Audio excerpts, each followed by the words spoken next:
Hello everyone, it's Michelle Upton here, and today I'm going to show you how I made these Halloween cards using the new kit from Hero Arts and Joann's. It's got $65 worth of goodies in it, but it retails for $32.99. So it has the Halloween Peg Dolls stamp set with the matching dies. It has the Argyle Pattern Bold Prints stamp, the Onyx Pigment Ink Cube, and the Clear Embossing Watermark Cube. Here they are. We have the cast iron embossing powder. We have the Pewter Hero Pearls bottle.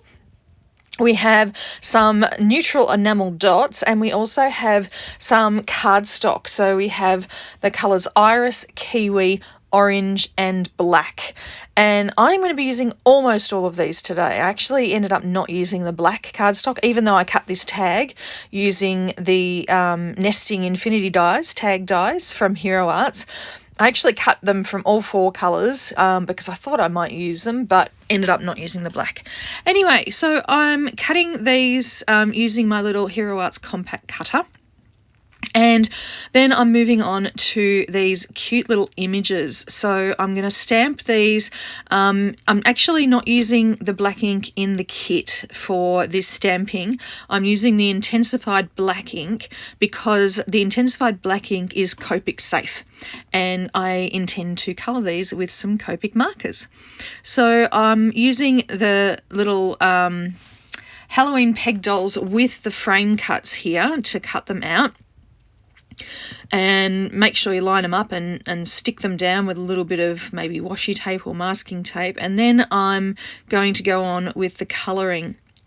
So I wanted there to be a lot of contrast with these because I've got the tags cut out in each of those four colours, and I wanted each image to contrast quite dramatically with the tag that I'm going to put it on.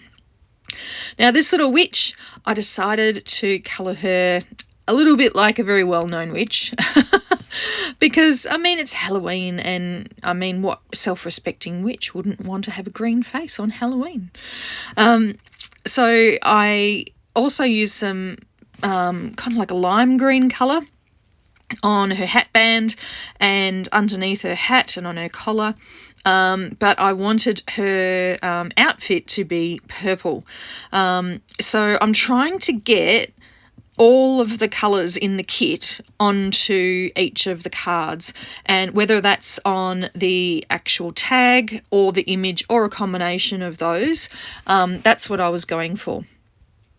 All right, so I'm just adding a little bit of shadow around the edges of her hat and also the edges where there would be shadows on her little tunic. I actually went in a bit later on after this colouring, I'm not going to show it in the video, and added a little bit of a mid-toned purple in between the dark and the pale because I felt like I didn't really blend these well enough, so I did actually go back in.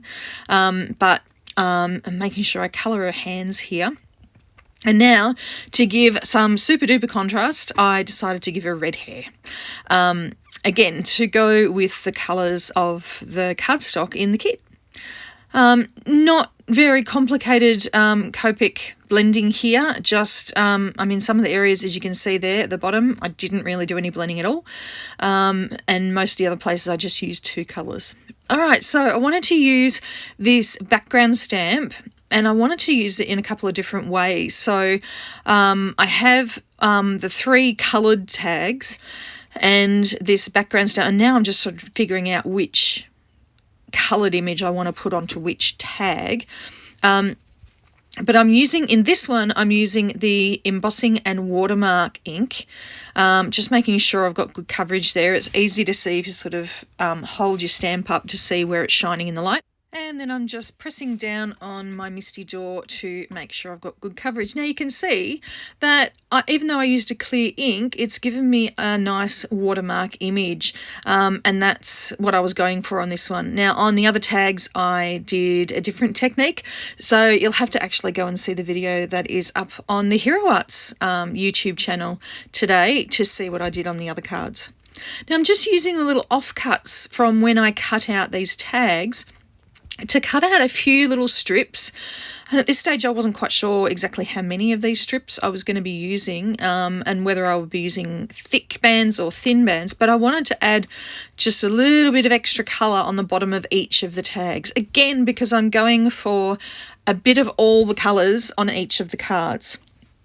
Okay, and you can see I've coloured in the little pumpkin and the little Dracula, so they're all ready to go as well. So now I'm working on the sentiments. So for the sentiments, I'm using the Onyx Pigment Ink Cube that comes in the set. This is a pigment ink, so it stamps nice and crisp for your sentiments. You do have to make sure that you're careful with the stamped sentiment, because you need to make sure it dries. Pigment ink takes a while to dry. It takes a lot longer than dye ink to dry, so you need to be careful there. Now you'll notice that I've actually added a little bit of twine that was just from my stash to the top of each of the tags. I just looped it around and added it on. Now also on each of these little cute peg dolls, I've added some foam tape behind them so that they're raised up a little bit, but then I'm just adhering the sentiments with some tape runner glue.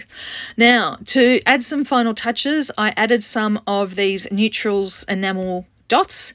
I added some white ones to the pumpkin card and black ones to the others, and then two of the characters had buttons on their outfits, so I added some of the pewter hero pearls to those as a little finishing touch, and had to make sure that I didn't accidentally touch them and ruin that. I'm very good at doing that.